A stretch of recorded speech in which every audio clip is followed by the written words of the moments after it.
So in this Canva tutorial video, I am going to be showing you guys how to add the neon effect to text here on Canva using Canva desktop. So once Canva's opened up, what you have to do is to add some text to your design.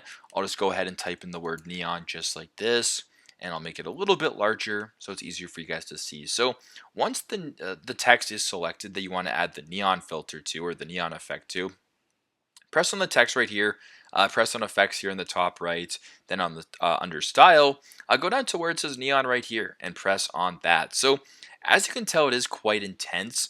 You can go ahead and make it more intense or less intense, whatever the case may be. But you can also change the color of your text right here, so the neon effect will work a little bit differently. So yeah, pretty self-explanatory, pretty simple, but that is how you guys can add the neon effect to different text here on Canva using Canva desktop. Thanks again for watching, and I hope this video helps.